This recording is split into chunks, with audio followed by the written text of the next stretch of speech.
Chapter 39. After squatting in the tree for a while, Xianxia became impatient. Several people under the tree looked at the four of them as if they were rare animals. Huang and the sheriff would have gotten up and run away if it weren't for the fact that their other two friends were still squatting there. As for Depang, it still completely ignored those irrelevant people. After Xianxia was swung by Huang's tail again, he looked at it sideways. Huang meowed softly, indicating that it really didn't want to stay here now. Forget it, the big-breasted girl has seen it anyway. Sco.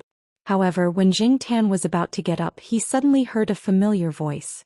Looking over there, Lord Zheng was accompanying a foreigner to the International Academic Lecture Hall. He didn't go with the previous group of people. It seemed that the foreigner had gone to the School of Physics, and Lord Zheng had been accompanying him.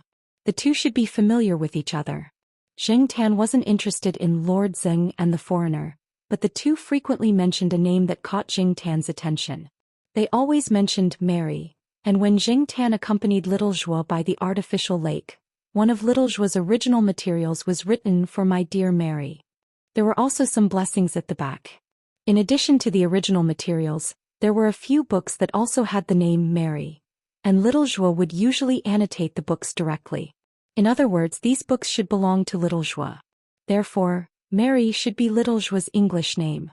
With that thought in mind, Xianxia put down the foot that he had just lifted. Huang, who was next to Xianxia, was more alert when he saw him. He was ready to rush down the tree, but when he looked back he found that Xianxia had squatted back down again. He lowered his ears and meowed again. This time it was a little longer than before. Unfortunately, this time Xianxia was busy eavesdropping and ignored it. Xianxia's ears perked up to listen to the conversation between Lord Zheng and the foreigner. Xianxia didn't understand a lot of the technical terms, but other than these he still understood some things such as Little Zhou's matter. That foreigner was obviously interested in Little Zhou, but he didn't know about Little Zhou's current situation. Lord Zheng didn't look too good. What happened to Little Zhou was an eternal pain in Lord Zheng's heart, but she couldn't say it out loud. This bearded foreigner obviously didn't know how to read people's expressions. Didn't he see how forced the smile on Lord Zheng's face was? Xianxia shook his head secretly. My dear Mary is taking care of the baby at home. You can give up now, bearded foreigner. What made Xianxia curious was that Lord Zheng said that Xiaozhou was preparing to go abroad. He would probably go abroad next year and would not come back for at least 3 years. The bearded man asked some more questions about Xiaozhou, but was evaded by Lord Zheng. He did not say where he was going, or whether he was going to do a postdoctoral exchange. He only said that he would be away for a few years. It was because Xianxia was clear about Xiaozhou's current situation that he was even more confused. It was reasonable to say that Lord Zheng was not the kind of person who spoke casually. Just now, when he said that Xiaozhou would go abroad, his expression was very certain. Otherwise, the foreigner would not have believed him. With Little Zhou's current situation, could he still go abroad for an exchange? To follow up on the cooperation project? What about her child? Unfortunately, until Lord Zheng and the foreigner walked into the lecture hall, Xianxia did not hear the information he wanted to know. The electronic screen outside the lecture hall showed the topic of the report that was about to start. Now, it was talking about some things related to the theory of quark particles. From time to time, there would be people rushing in from outside the lecture hall. As the report began, the outside of the lecture hall had become quiet. Xianxia stood up and stretched. He turned his head and looked over.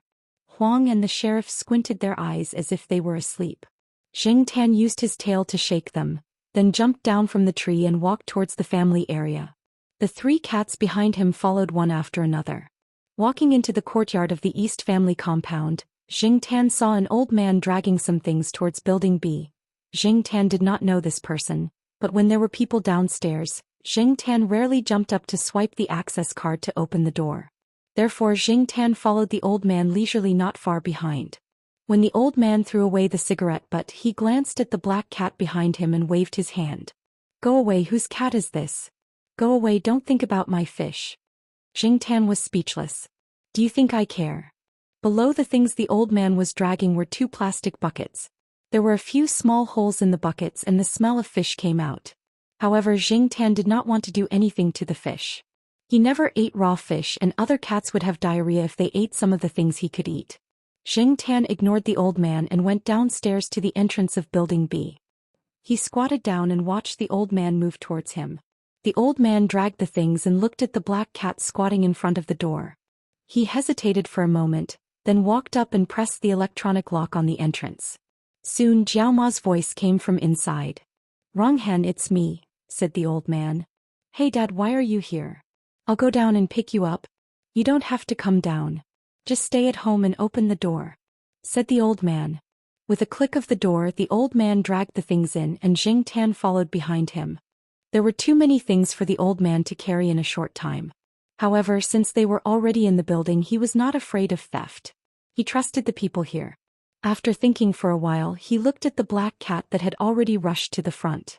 The old man took down a box from the plastic bucket containing the fish, then carried the 2 plastic buckets below, and walked upstairs step by step. Although he was old, he walked steadily while carrying the 2 plastic buckets filled with fish. As the old man walked upstairs, he noticed that the black cat was also walking upstairs. The old man was still wondering whose cat it was when Jiao Ma's voice sounded. "Hey Dad, why did you come up with black charcoal?" Jiao Ma leaned on the railing of the 5th floor and looked down. She could see the old man's figure. "What black charcoal?" "My cat. It's the black cat walking in front of you." "Hey, so this cat belongs to your family. I was wondering whose family it was. This cat is well raised. It's not thin and has no fat. Does it catch mice?" The old man said as he walked upstairs. There was no one else in the corridor at this time, so it was very quiet. The old man did not need to speak loudly because Jiao Ma, who was standing on the 5th floor, could also hear him. "Of course. My black charcoal is good at catching mice." "That's good. I heard some people say that many cats in the big cities don't catch mice. Why would they keep it if they don't catch mice? Isn't it a waste of food?" The old man couldn't understand those people. Knowing the old man's temperament, Mama Jiao didn't say much. If she said anything, she would be criticized.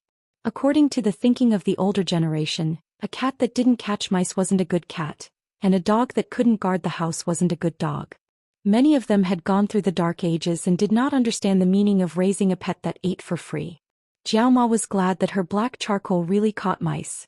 Otherwise, the old man would have gone crazy again. "What are you carrying?" "I'm carrying fish, 2 old turtles and some eels. There's also a box of grapefruits downstairs. It's a new variety of grapefruits this year. I heard that the grapefruits this year will be supplied directly to the city government and not sold outside. I managed to get a few of them." "What's the use of a bank card? Don't you have to show your face to buy things? Nowadays it's not good to have a bank card without face." Yes. You have a lot of face." "Of course. If I didn't have a lot of face, how could I know that you were hospitalized from an accident?" the old man said angrily. Jiao Ma laughed and did not explain. In front of old man Gu, the more you explained, the more the old man would think you were guilty. Standing at the top of the stairs, Jiao Ma wanted to go downstairs to help, but she knew the old man's temper. If she really went downstairs, the old man would definitely go crazy. Even when the old man walked to the door, he did not ask Jiao Ma to help him. When the old man put down the plastic bucket, Jing Tan went up to take a look. Looking through the hole, the 2 old turtles were indeed quite big. As for the eels in the other bucket, Jing Tan only glanced at them and did not pay much attention to them because the old man was still staring at him as if he was a thief. After resting for a while and drinking a glass of water, the old man went downstairs to carry the grapefruits upstairs. The small luggage trailers were just left downstairs. Anyway, there was no need to worry about them being stolen. Jing Tan looked at the grapefruits the old man took out. They were quite big, but he did not know how they tasted. "Why did you buy so many apples and oranges?" the old man asked as he looked at the 4 boxes in the living room. Jing Tan was also puzzled. He did not see them this morning, but now there were 4 more boxes. 2 boxes of apples and 2 boxes of oranges. Moreover, they were the 2 types of oranges that were very expensive in the supermarket. A student gave them to us. We helped her last time. This time her company bought fruits for the employees and gave us 4 boxes. After Jiao Ma said this, Jing Tan knew who had sent them. What Jing Tan did not know was that Zhao Lu sometimes went to the Institute of Biological Sciences to ask Associate Professor Jiao about Jing Tan's situation. He knew that this guy did not eat cat food and only ate with him. Therefore he did not send any cat food and changed the gift to fruits this time. Jiao Pa and Jiao Ma thought that the Zhao family was afraid that people would harshly mistreat the black cat. Old man Gu sat on the sofa and chatted with Jiao Ma for a while. The topic was mainly about Gu Yuzi.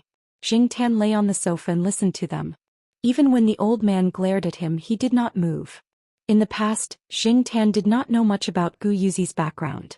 He only knew that Gu Yuzi was the child of Jiao Ma's younger sister. Her parents divorced and her mother stayed abroad. From the conversation between old man Gu and Jiao Ma, Xianxia knew why Gu Yuzi had always been so quiet. Gu Yuzi, or Little Pomelo in old man Gu's words, had been living abroad with her mother. Gu Yuzi's parents were very capable people, but they often quarreled. It was not until this year that they confirmed their divorce. Little Pomelo followed her mother and even changed her surname when she came back to China. Her mother handed her over to Jiao Ma. Every month or half a year, she would transfer her living expenses to the bank card she left behind as Little Pomelo's living expenses. When she first came over, Little Pomelo had some communication difficulties. After all, she had stayed abroad for a long time and was not used to suddenly coming back. Moreover, she was a person of few words, so she was even quieter. However, after a few months of adaptation, Little Pomelo was not as gloomy as before. Xianxia felt that he was in the same boat as Little Pomelo. They both had irresponsible parents. One was materialistic and the other was self-centered. They were both young and capable but cruel and unscrupulous. Xianxia had seen many such people. In the next 10 years, such people would grow along with the economic development of China in a J shape.